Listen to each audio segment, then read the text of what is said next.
ഞങ്ങളും ക്രൂശിക്കപ്പെട്ട ക്രിസ്തുവിനെ പ്രസംഗിക്കുന്നു. ദൈവ തിരുനാമത്തിന് മഹത്വം ഉണ്ടാകട്ടെ. 107-ാമത്തെ സങ്കീർത്തനം 13-14 വാക്യങ്ങൾ നമുക്ക് വായിക്കാം. 107-ാം സങ്കീർത്തനം 13-14 വാക്യങ്ങൾ, അതിനുശേഷം 11-ാം വാക്യവും വായിക്കാം. അവർ തങ്ങളുടെ കഷ്ടതയിൽ യഹോവയോട് നിലവിളിച്ചു. അവൻ അവരുടെ ഞെരുക്കങ്ങളിൽ നിന്ന് അവരെ രക്ഷിച്ചു. അവൻ അവരെ ഇരുട്ടിൽ നിന്നും അന്ധതമസിൽ നിന്നും പുറപ്പെടുവിച്ചു. അവരുടെ ബന്ധനങ്ങളെ അറുത്തു കളഞ്ഞു. അരിഷ്ടതയാലും ഇരുമ്പ് ചങ്ങലയാലും ബന്ധിക്കപ്പെട്ടവർ, അരിഷ്ടതയാലും ഇരുമ്പ് ചങ്ങലയാലും ബന്ധിക്കപ്പെട്ടവർ. പലതരത്തിലുള്ളതായ ബന്ധനങ്ങൾ മനുഷ്യ ജീവിതത്തിലുണ്ട്. ആന്തരിക ബന്ധനങ്ങളുണ്ട്. ഐഹിക ജീവിതത്തിൽ നേരിടുന്ന അനേകം പ്രശ്നങ്ങളുടെ ബന്ധനങ്ങളുണ്ട്. ദുരിതങ്ങളുടെ ബന്ധനങ്ങളുണ്ട്. യാതനകളുടെ ബന്ധനങ്ങളുണ്ട്. ജീവിതത്തിലെ ക്ലേശങ്ങളുടെ ബന്ധനമുണ്ട്. അനേകം യാതനകളും വേദനകളും ദുരിതങ്ങളും കഷ്ടങ്ങളുമായി വലയുന്ന മനുഷ്യൻ്റെ ജീവിതത്തിൽ ആന്തരിക ബന്ധനങ്ങളുണ്ട്. ബന്ധനങ്ങളിൽ കുടുങ്ങിക്കിടക്കുന്ന മനുഷ്യർ, ബന്ധനങ്ങളിൽ നിന്ന് മോചനം കിട്ടാൻ ആഗ്രഹിക്കുന്നുണ്ടെങ്കിലും മോചനം കിട്ടാൻ വലയുന്ന മനുഷ്യൻ, കിട്ടാൻ സാധിക്കാതെ വിഷമിക്കുന്ന മനുഷ്യർ, അരിഷ്ടതയാലും ഇരുമ്പ് ചങ്ങലയാലും ബന്ധിക്കപ്പെട്ടവർ.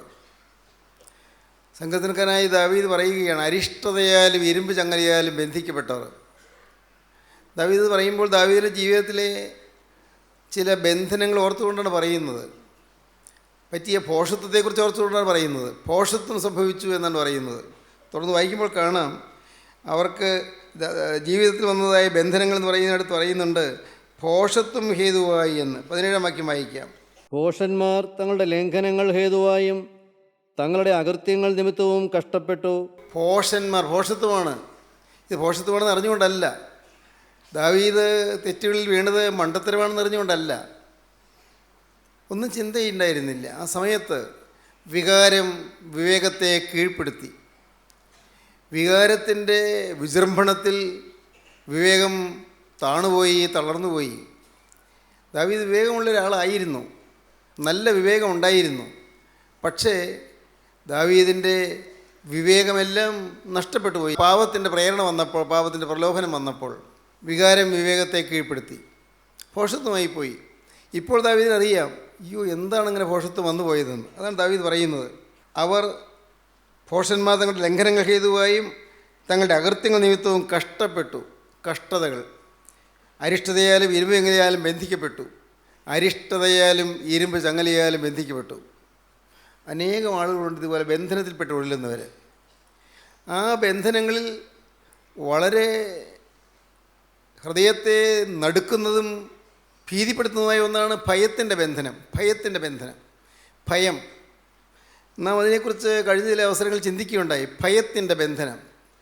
എന്തിനാണ് ഭയപ്പെടുന്നതെന്ന് അറിയാൻ പാടില്ല. ഏതോ ഒരു ആധി, ഏതോ ഒരു ഭീതി, ആങ്സൈറ്റി എന്നൊക്കെ പറയില്ലേ, ആങ്സൈറ്റി. അകത്തൊരു വലിയ ആശങ്ക, ഉത്കണ്ഠാകുലമായ ജീവിതം. ഹൃദയം വെപ്രാളപ്പെടുകയാണ്. ഒരിടത്തും എത്താൻ പറ്റുന്നില്ല. കരകാണക്കടലിൽ, നടുക്കടലിൽ താണുപോകുന്ന പ്രതീതി. ചുഴിയിലേക്ക്, കയത്തിലേക്ക് താണു പോകുന്നത് പോലെ. ഇനി എനിക്കൊരു കരയേറ്റം ഇല്ലായിരിക്കുമോ എന്നുള്ള ഭയം. എൻ്റെ ജീവിതം തകർന്നു പോയില്ലേ എന്ന ഭയം. ഇനി എൻ്റെ ജീവിതത്തിൽ ഒരു മുന്നേറ്റം ഉണ്ടാവില്ലേ എന്ന ഭയം. എൻ്റെ ജീവിതം തകർന്നു കഴിഞ്ഞില്ലേ എന്നുള്ള ഭയം. മനസ്സിൽ അനേകം ഭയങ്ങൾ. ഇന്ന് നിങ്ങൾ പലരുടെയും ഹൃദയത്തിൽ ഭയപ്പാടുകളുണ്ട്. നാളെയെക്കുറിച്ചുള്ളതായ ഉത്കണ്ഠകളും ആശങ്കകളുമുണ്ട്. എന്തു വേണ്ടെന്നറിയാതെ വെപ്രാളപ്പെട്ട് വിഷമിക്കുന്നതായ പരിഭ്രാന്തിയുണ്ട്. നിങ്ങളുടെ ഉള്ളു ഉലയുന്നതായ അനുഭവങ്ങളുണ്ട്. ഭയപ്പാടുകൾ. രോഗമാണോ? അയ്യോ ഇതേതോ ഒരു മഹാരോഗമാണ് തോന്നുന്നല്ലോ, ഭയം വരുന്നു. ഇതിന് ചികിത്സ ഇല്ലായിരിക്കുമോ? ഭയം വരുന്നു. അല്ല, ഡോക്ടറെ കണ്ടു, ഡോക്ടർ പറഞ്ഞു, പക്ഷേ ഭയം മാറുന്നില്ല. പേടിക്കാനൊന്നുമില്ല, രോഗമൊന്നും ഇല്ലെന്ന് ഡോക്ടർ പറഞ്ഞു, പക്ഷേ എങ്കിലും എൻ്റെ രോഗലക്ഷണം മാറുന്നില്ലല്ലോ, എനിക്ക് ഭയം വർദ്ധിക്കുന്നു. ജീവിതത്തിൽ ഭയപ്പാടിൽ ഉലയുന്ന ഒരു സമൂഹം.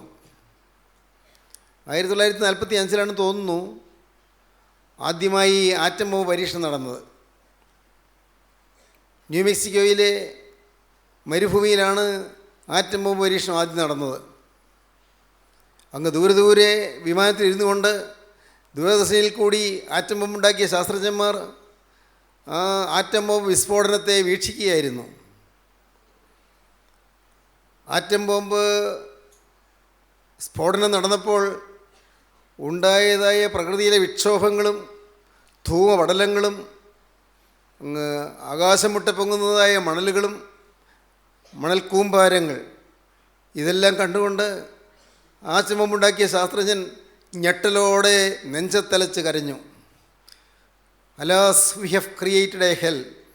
അയ്യോ, നാം ഒരു നരകമാണല്ലോ പണിത് വെച്ചത്. Alas we have created a hell.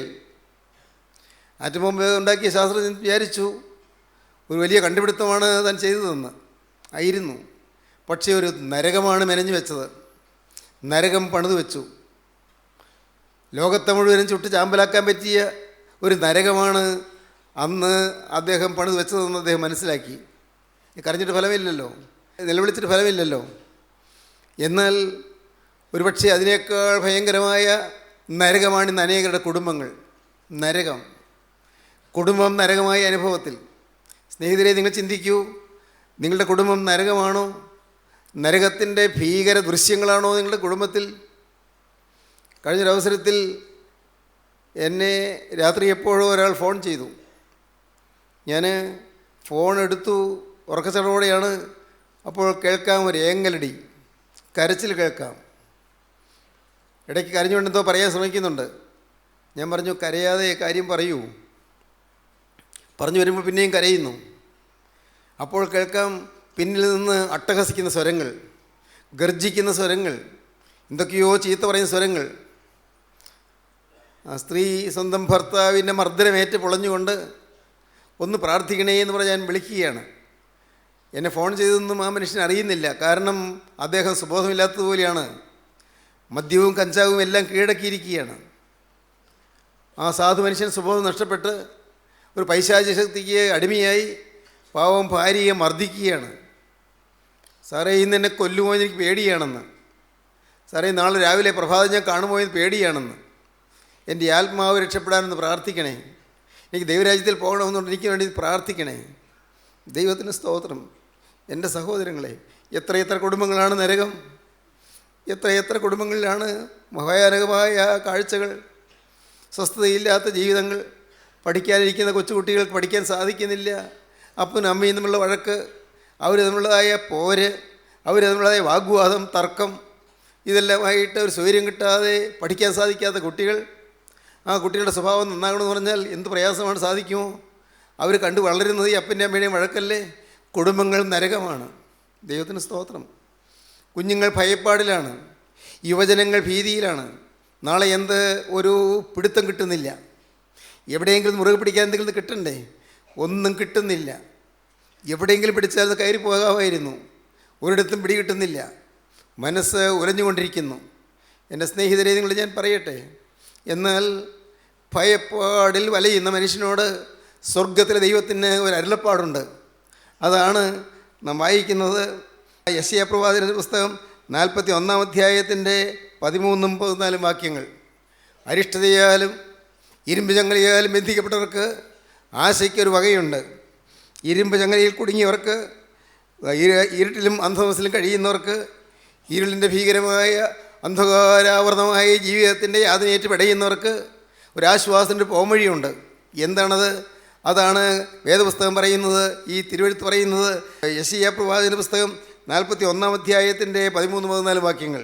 നിന്റെ ദൈവമായ യഹോവ എന്ന് ഞാൻ നിന്റെ വലം കൈ പിടിച്ച് നിന്നോട് ഭയപ്പെടേണ്ട, ഞാൻ നിന്നെ സഹായിക്കുമെന്ന് പറയുന്നു. കഴിഞ്ഞൊരു പ്രാവശ്യം ഞാൻ ഇതിനെക്കുറിച്ച് ചിലത് പറഞ്ഞത് നിങ്ങൾ ഓർമ്മയുണ്ടായിരിക്കും. നിന്റെ വലം കൈക്ക് ഞാൻ പിടിച്ചിരിക്കുന്നു. നിന്റെ ദൈവമായ യഹോവ നിന്റെ വലം കൈക്ക് പിടിച്ചിരിക്കുന്നു. എന്തൊരാശ്വാസം! അത്യുന്നതൻ, എന്നെ മെനഞ്ഞവൻ, എന്നെ സൃഷ്ടിച്ചവൻ, എന്നെ ഈ ഭൂമിയിലേക്ക് സൃഷ്ടിച്ചാക്കിയവൻ, അവൻ എൻ്റെ വലം കൈ കയറി പിടിച്ചിരിക്കുന്നു. എന്ത് പറയുന്നു?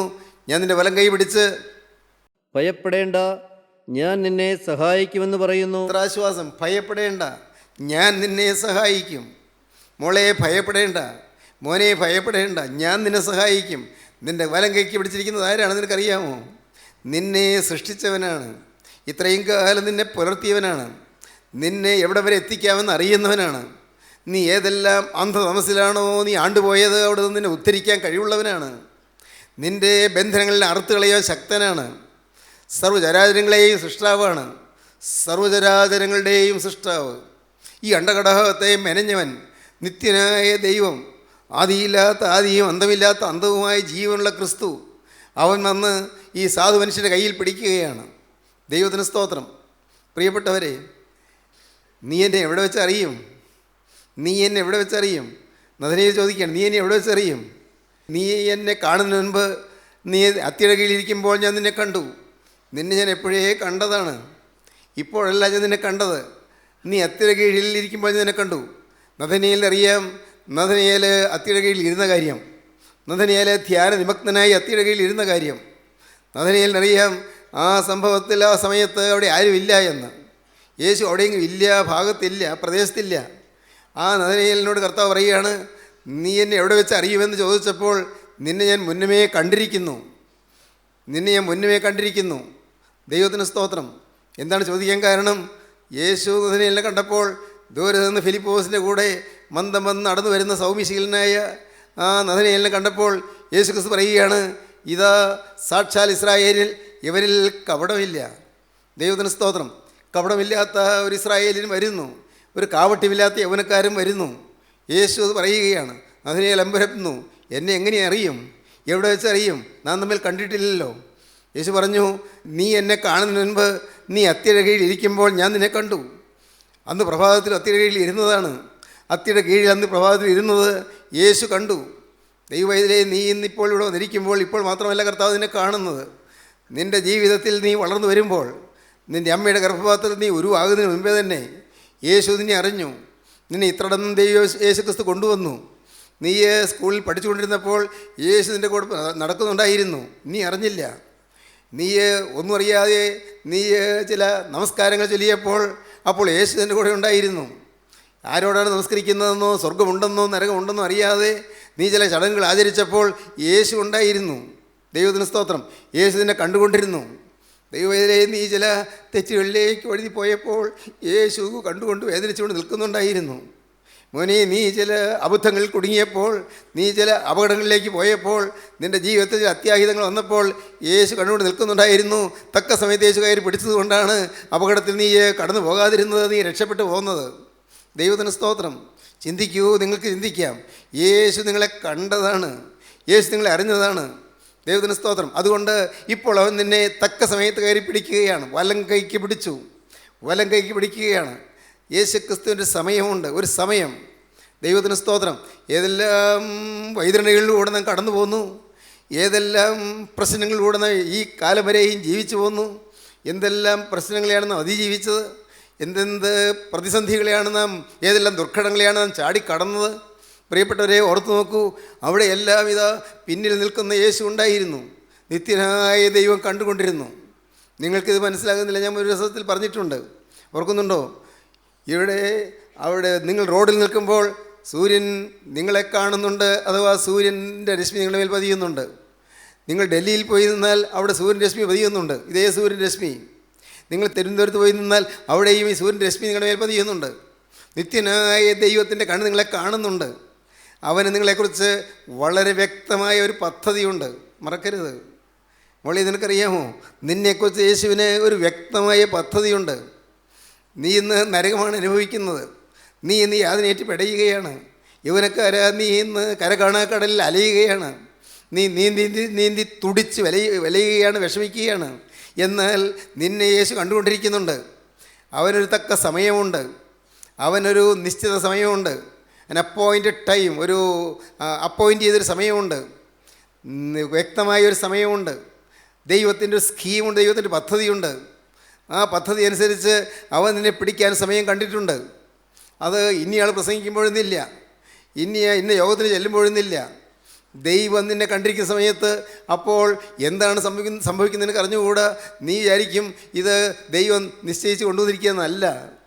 നിനക്ക് വേണ്ടി ദൈവം ഒരുക്കിയിരിക്കുന്നൊരു ദിവസമുണ്ട്, നിനക്ക് വേണ്ടി ദൈവം നിയമിച്ചിരിക്കുന്നൊരു സമയമുണ്ട്. അത് ഇന്നായിരിക്കുമോ? എങ്കിൽ നിങ്ങളിപ്പോൾ പറയണം, കർത്താവേ, എനിക്ക് വേണ്ടി നീ ഒരുക്കിയിരിക്കുന്ന ദിവസം ഇന്നാണെങ്കിൽ ഇന്ന് എന്നെ കയറി പിടിക്കാൻ നീ തീരുമാനിച്ചിരിക്കുന്നല്ലോ. എന്നെ കയറി പിടിക്കണമേ, എന്നെ നീ തൊടണമേ. കർത്താവേ, എൻ്റെ ബന്ധനം നീ അറിയുന്നല്ലോ, എൻ്റെ ആകുലങ്ങൾ നീ കാണുന്നല്ലോ, എൻ്റെ കഷ്ടപ്പാടുകൾ നീ കാണുന്നല്ലോ, എൻ്റെ മനസ്സ് ഏങ്ങലടിക്കുന്ന നീ അറിയുന്നില്ലേ? ദൈവമേ, എൻ്റെ ഉള്ളം കരയുന്ന നീ കാണുന്നില്ലേ? എൻ്റെ പ്രശ്നങ്ങളെല്ലാം നീ അറിയുന്നില്ലേ? എൻ്റെ കർത്താവ്, ഇരുമ്പ് ചങ്ങലയിൽ ഞാൻ കുടുങ്ങിക്കിടന്ന് പിടയുന്നത് നീ കാണുന്നില്ലേ? ഇരുമ്പ് ചങ്ങലയിൽ കരയുന്നു, ഇരുമ്പ് ചങ്ങലയിൽ കുടുങ്ങിക്കിടക്കുന്നു, ഭയത്തിൻ്റെ ഇരുമ്പ് ചങ്ങല. ഞാൻ നിൻ്റെ വലം കൈ പിടിച്ച് അതിനോട് എന്തു പറയുന്നു? വായിക്കാം. പുഴുവായി യാക്കോബേ, ഇസ്രായേൽ പരീക്ഷയെ ഭയപ്പെടേണ്ട, ഞാൻ നിന്നെ സഹായിക്കുമെന്ന് യഹോവ അരുളി ചെയ്യുന്നു. നിന്റെ വീണ്ടെടുപ്പുകാരൻ ഇസ്രായേലിൻ്റെ പരിശുദ്ധൻ തന്നെ. ദൈവമായ യഹോവ എന്ന ഞാൻ നിൻ്റെ വലം കൈ പിടിച്ച് നിന്നോട് ഭയപ്പെടേണ്ട, ഞാൻ നിന്നെ സഹായിക്കുമെന്ന് പറയുന്നു. പുഴുവായ യാക്കോബേ, ഇസ്രായേൽ പരീക്ഷയെ ഭയപ്പെടേണ്ട, ഞാൻ നിന്നെ സഹായിക്കും എന്ന് യഹോവ അരുളി ചെയ്യുന്നു. നിൻ്റെ വീണ്ടെടുപ്പുകാരൻ ഇസ്രായേലിൻ്റെ പരിശുദ്ധൻ തന്നെ. ഭയപ്പെടേണ്ട എന്ന് പറയുന്നത് ദൈവത്തിൻ്റെ കമാൻഡാണ്. കഴിഞ്ഞ പ്രാവശ്യം അത് ചിന്തിച്ചതാണ്. ദൈവത്തിൻ്റെ കമാൻഡ്, ദൈവത്തിൻ്റെ കൽപ്പനയാണ്. നിങ്ങളോടുള്ള ദൈവത്തിൻ്റെ നിർദ്ദേശമല്ല, നിങ്ങളോടുള്ള ഉപദേശമല്ല, ദൈവത്തിൻ്റെ കൽപ്പനയാണ്. ഭയപ്പെടേണ്ട. ദൈവം നിങ്ങളോട് കൽപ്പിക്കുകയാണ്, ഭയപ്പെടേണ്ട, നീ പേടിക്കേണ്ട എന്നാണ് പറയുന്നത്. ധൈര്യത്തോടെയാണ് പറയുന്നത്, നല്ല ശക്തിയോടെയാണ് പറയുന്നത്. പറയുന്നവൻ നിൻ്റെ ഭയപ്പാട് മാറ്റാൻ കഴിവുള്ളവനാണ്. നിങ്ങൾ വിശ്വസിച്ചുകൊണ്ട് ഈ വാക്കുകളെ കേട്ടുകൊണ്ടിരുന്നാൽ ഇപ്പോൾ നിങ്ങളുടെ ഉള്ളിൽ നിന്ന് ഭയപ്പാടുകൾ മാറും, പേടികൾ മാറും. ദൈവത്തിന് സ്തോത്രം. ചിലർക്ക് ഇരുട്ടാകുന്നത് പേടിയാണ്, ഇരുൾ കാണുമ്പോൾ പേടിയാണ്, മഴക്കാർ മൂടുമ്പോൾ പേടിയാണ്, സമുദ്രത്തിലെ വെള്ളം തിരമാലകളിൽ പൊങ്ങുമ്പോൾ പേടിയാണ്, കരയിലാണ് നിൽക്കുന്നത്. പ്രിയപ്പെട്ടവരെ, നിങ്ങൾക്ക് ചിലപ്പോൾ ഇടിവെട്ടുന്നത് കാണുമ്പോൾ പേടിയാണ്, മിന്നലുകൾ കാണുമ്പോൾ പേടിയാണ്, ചിലർക്ക് തനിയെ നടക്കാൻ പേടിയാണ്, പകലാണെങ്കിലും ഒറ്റയ്ക്ക് നടക്കാൻ പേടിയാണ്, രാത്രിയോ പറയാനില്ലല്ലോ, പലതരത്തിലുള്ളതായ പേടികൾ. ദൈവത്തിന് സ്തോത്രം. പക്ഷേ ഓർക്കണം, വലം കൈക്ക് ഒരാൾ പിടിച്ചിരിക്കുന്നു, എന്നെ ഒരാൾ പിടിച്ചിട്ടുണ്ട്. കേൾക്കൂ, നിങ്ങൾ വിശ്വസിക്കൂ. ഒരു മന്ത്രവാദ ശക്തി നിങ്ങളെ തൊടുകയില്ല. നിങ്ങൾ വിശ്വസിക്കൂ. ഒരു ദുഷ്ടശക്തിക്ക് നിങ്ങളെ തൊടാൻ സാധിക്കുകയില്ല. ദൈവത്തിന് സ്തോത്രം. ഒരു ആഭിചാരത്തിന് നിങ്ങളെ തൊടാൻ സാധിക്കുകയില്ല. ഒരു ക്ഷുദ്രപ്രയോഗത്തിന് നിങ്ങളെ തൊടാൻ സാധിക്കുകയില്ല. കഴിഞ്ഞ പ്രാവശ്യം പറഞ്ഞല്ലോ, ഒരു ദശാന്തി ദോഷത്തിന് നിങ്ങളെ തൊടാൻ സാധിക്കുകയില്ല. നിങ്ങളുടെ ദശാന്തി എന്താ? നിങ്ങൾക്ക് ശനിദശയാകട്ടെ, കേതുർദശയാകട്ടെ, രാഹുർദശയാകട്ടെ, ആദിത്യദശയാകട്ടെ, ഏത് ദശാന്തിയുമാണെങ്കിലും ഒന്നും നിങ്ങളെ തൊടുകയില്ല. ശനിയുടെ അപകാരകാലമെന്നോ കേതുവിൻ്റെ അപകാരകാലമെന്നൊക്കെ പറഞ്ഞ് ജ്യോത്സ്യന്മാർ പറയുന്ന വാക്കുകളുണ്ടല്ലോ. ഒന്നും നിങ്ങൾ പേടിക്കേണ്ട. കൈവശം പേടിക്കേണ്ട, ഒരു ശക്തിയെയും പേടിക്കേണ്ട. എന്തുകൊണ്ട്? വലം കൈക്ക് ഒരാൾ പിടിച്ചിരിക്കുന്നു, നിൻ്റെ വലം കൈക്ക് ഒരാൾ പിടിച്ചിരിക്കുന്നു. ഇത് നിങ്ങൾ വിശ്വസിക്കുക. ദൈവത്തിന് സ്തോത്രം. ഞാൻ നിന്നെ സഹായിക്കുന്നതാണ് പറയുന്നത്. ഗോഡ്സ് കമാൻഡ്, ദൈവത്തിൻ്റെ കൽപ്പനയാണ്. 2, നിന്നെക്കുറിച്ചുള്ള ദൈവത്തിൻ്റെ കമൻറ്റ്, നിന്നെക്കുറിച്ചുള്ള ദൈവത്തിൻ്റെ അഭിപ്രായം എന്താണ്? പുഴുവാണ് നീ പേടിത്തൊണ്ടനാണ്, എനിക്കറിയാം. പുഴുവായ യാക്കോബേ, ഇസ്രായേൽ പരീക്ഷയെ, നീ ഇസ്രായേൽ ജനം, ഇസ്രായേൽ സമൂഹം, നിങ്ങൾ കേവലം പുഴുവാണ്, നിങ്ങൾക്ക് സ്വന്തം ശക്തിയില്ല. ദൈവം പറയുകയാണ്, പുഴുവായ യാക്കോബേ. ദൈവത്തിൻ്റെ കമൻ്റാണ്. കമാൻഡ്, കൽപ്പന. കമൻറ്റ്, ദൈവത്തിൻ്റെ അഭിപ്രായം, നിനക്കുള്ളതായ ദൈവത്തിൻ്റെ അഭിപ്രായം. കമൻറ്റ്, നീ പുഴുവാണ്. പുഴുവായ യാക്കോബേ, ഭയപ്പെടേണ്ട. ദൈവത്തിന് സ്തോത്രം. തന്നെയല്ല, ഞാൻ നിന്നെ സഹായിക്കും. ദൈവത്തിൻ്റെ കമ്മിറ്റ്മെൻറ്റ്. എന്താണ് കമ്മിറ്റ്മെൻറ്റ്? ദൈവം തരുന്ന കമ്മിറ്റ്മെൻറ്റ് എന്താണ്? നിന്നെ സഹായിക്കുമെന്നാണ്. നിന്നെ സഹായിക്കാമെന്നുള്ള വാഗ്ദത്വമാണ്. ദൈവം നിന്നോട് കമ്മിറ്റ് ചെയ്യുകയാണ്, നിന്നോട് ദൈവം വാക്ക് പറയുകയാണ്. God's commitment. 1, ഗോഡ്സ് കമാൻഡ്, ദൈവത്തിൻ്റെ കൽപ്പന, ഭയപ്പെടേണ്ട. 2, ഗോഡ്സ് കമൻറ്റ്, പുഴുവായ യാക്കോബ്, ദൈവത്തിൻ്റെ അഭിപ്രായം. 3, ഗോഡ്സ് കമ്മിറ്റ്മെൻറ്റ്, ദൈവത്തിൻ്റെ നിന്നോടുള്ളതായ വാഗ്ദത്വം. ദൈവം നിനക്ക് വാക്ക് തരികയാണ്. ദൈവത്തിൻ്റെ കമ്മിറ്റ്മെൻറ്റ്, ഞാൻ നിന്നെ സഹായിക്കും. ഇരുമ്പ് ചങ്ങലയിൽ നീ കുടുങ്ങി കിടക്കണ്ട. ഭയത്തിൻ്റെ ഇരുമ്പ് ചങ്ങല, ഭയപ്പെടേണ്ട എന്നാണ് പറയുന്നത്. ഭയത്തിൻ്റെ ഇരുമ്പ് ചങ്ങല. ഇന്ന് ഇപ്പോൾ നിങ്ങൾ ഓരോരുത്തർ ഇരിക്കുന്നിടത്ത് ഇരുന്നു കൊണ്ട് നിങ്ങളുടെ കണ്ണ് തുറന്ന് നിങ്ങളുടെ മുഖം ഉയർത്തി നിങ്ങൾ ഈ വാക്കുകളെ കേട്ടുകൊണ്ടിരിക്കുക. നിങ്ങൾ കേട്ടുകൊണ്ടിരിക്കുമ്പോൾ തന്നെ നിങ്ങളിൽ നിന്ന് ഭയപ്പാട് കർത്താവ് മാറ്റിത്തരും. ഇത് കേട്ടുകൊണ്ടിരിക്കുമ്പോൾ ഏതെല്ലാം കാര്യങ്ങളിലാണോ നിങ്ങളുടെ മനസ്സ് ആകുലപ്പെട്ടിരിക്കുന്നത്, എവിടെയെല്ലാമാണോ നിങ്ങൾക്ക് ആവലാതി കൊണ്ടിരിക്കുന്നത്, എവിടെയെല്ലാമാണോ നിങ്ങളുടെ മനസ്സ് ചഞ്ചലപ്പെട്ടുകൊണ്ടിരിക്കുന്നത്, ഏതെല്ലാം കാര്യങ്ങളിലാണോ നിങ്ങളുടെ മനസ്സ് വിഷമിച്ച് ഭാരപ്പെട്ട് വെപ്രാളപ്പെട്ട് അന്താളിച്ചിരിക്കുന്നത്, അവിടെയെല്ലാം യേശുക്രിസ്തുവിൻ്റെ കൃപയുടെ രശ്മി വന്ന് വീഴും. കൃപയുടെ ചൂടേറിയ രശ്മി വന്ന് വീഴും. ദൈവത്തിന് സ്തോത്രം. ആ രശ്മി ഏൽക്കുമ്പോൾ യേശുക്രിസ്തുവിൻ്റെ തിരുരക്തത്തിൻ്റെ അത്ഭുത സ്പർശം നിങ്ങൾക്ക് ലഭിക്കും. ആ തിരുരക്തം നിങ്ങളുടെ ഭയപ്പാട് മാറ്റും. ദൈവത്തിന് സ്തോത്രം. സഹോദരങ്ങളെ, ഞാൻ നിങ്ങളോട് പറഞ്ഞിട്ടുണ്ടെന്നാണ് എനിക്ക് തോന്നുന്നത്. എൻ്റെ ജീവിതത്തിൽ എനിക്ക് ഭയപ്പാടുണ്ടായിരുന്നു, നല്ല പേടിയുണ്ടായിരുന്നു. അന്ന് ഈ പ്രദേശമെല്ലാം കാട് പിടിച്ച് കിടന്ന സ്ഥലങ്ങളാണ്. ഈ മലകളെല്ലാം ഇന്ന് റബ്ബറാണെങ്കിലും അന്ന് ഇവിടെയെല്ലാം കാടായിരുന്നു. അവിടെ കശുമാവ് കൃഷിയുണ്ട്, അല്ലാതെ വേറൊന്നുമില്ല, എല്ലാം കാട്. പാടത്തെ കൃഷിക്കുള്ള ചവറ് മുറിക്കാനുള്ള മല. പ്രിയപ്പെട്ടവരെ, അന്ന് കന്നുകാലി അവിടെ അഴിച്ചുവിടും. കന്നുകാലി പുല്ല് നിന്ന് നടക്കും. ചുറ്റും മതിലോ വേലിയോ ഉണ്ട്, അതുകൊണ്ട് കന്നുകാലി പുറത്തു പോവില്ല. അങ്ങനെ കന്നുകാലിക്ക് മേയാനും അതുപോലെ തന്നെ ചവറ് മുറിക്കാനുള്ള മലകൾ. കുറുക്കം കൂന്ന് രാത്രി കേൾക്കാം, മൂങ്ങ മുളുന്ന് കേൾക്കാം, നത്തിൻ്റെ ശബ്ദം കേൾക്കാം, പലതരം പേടിപ്പെടുന്ന ശബ്ദങ്ങൾ കേൾക്കാം. ഞാൻ പറയട്ടെ, ഞാനും എൻ്റെ അമ്മയും എൻ്റെ പെങ്ങളും മാത്രം. എനിക്ക് 1 വയസ്സ് പ്രായത്തിലാണ് അപ്പൻ മരിച്ചത്. പെങ്ങൾക്കന്ന് 5 വയസ്സേ പ്രായമുള്ളൂ. അമ്മ അന്ന് 30 വയസ്സ് പ്രായം. ഈ വീട്ടിൽ ഞങ്ങൾ കഴിഞ്ഞു കൂടുമ്പോൾ ഞങ്ങൾ വെപ്രാളപ്പെട്ടിരുന്നു. എൻ്റെ ഓർമ്മയിൽ അമ്മ വിഷമിക്കുന്നത് ഞാൻ കണ്ടിട്ടുണ്ട്. എന്നും പേടിയാണ്, എന്നും പേടി. ദൈവത്തിന് സ്തോത്രം. എന്നും ഭയപ്പാട്. ഞാൻ നിങ്ങളോട് പറയട്ടെ, ദൈവത്തിന് സ്തോത്രം. എനിക്ക് ഭയങ്കര പേടിയായിരുന്നു. എനിക്ക് ഒരു മുറിയിൽ നിന്ന് അടുത്ത മുറിയിലേക്ക് പോകാൻ പേടിയായിരുന്നു. കാരണം പേടിയുടെ ഒരു അന്തരീക്ഷമാണ് ഉണ്ടായിരുന്നത്. സന്ധ്യയാകുമ്പോഴേക്കും വാതിലും ജനലുമെല്ലാം അടച്ച് കുറ്റിയിടും. അകത്തിങ്ങനെ പേടിച്ച് ഉറച്ചിരിക്കും. പട്ടിയോ പൂച്ചയോ മറ്റേതെങ്കിലും ജീവികളോ ഓടി നടക്കുന്ന ശബ്ദം കേട്ടാൽ പേടിയാകുന്നു. അങ്ങനെ കഴിഞ്ഞിരുന്നൊരു കാലം. എന്നാൽ 17-ാമത്തെ വയസ്സിൽ ഞാൻ മാനസാന്തരപ്പെട്ടപ്പോൾ യേശു ക്രിസ്തു എൻ്റെ ഹൃദയത്തിലേക്ക് കടന്നു വന്നപ്പോൾ പേടിയെല്ലാം മാറിപ്പോയി. പേടി മാറി. ഒന്നിനെയും പേടിയില്ലാതായി. എന്തൊരു അത്ഭുതം, എന്തൊരു അതിശയം. ഏത് അർദ്ധരാത്രിയിലും നടന്നു പോകാനൊന്നും പേടിയില്ല. ലൈറ്റ് പോലും ഇല്ലാതെ നടന്നിട്ടുണ്ട്. കോലഞ്ചേരിയിൽ ഇവിടം വരെയും ഏതാണ്ട് 5-5.5 കിലോമീറ്റർ ദൂരം ഞാൻ രാത്രി 12 മണിക്ക് ശേഷം ലൈറ്റ് ഒന്നും കയ്യിലില്ലാതെ ഞാൻ നടന്നിട്ടുണ്ട്. ഒരു പേടിയുമില്ലായിരുന്നു. കാരണം യേശു ക്രിസ്തു കൂടെയുണ്ട് എന്നുള്ള ഒരു എളിയ ബോധമുണ്ടായിരുന്നു. അന്ന് വലിയ പഠിപ്പൊന്നുമില്ല, വലിയ ജ്ഞാനമൊന്നുമില്ല. എന്നാൽ യേശു ക്രിസ്തു കൂടെയുണ്ട് എന്നുള്ളൊരു ബോധമുണ്ടായിരുന്നു.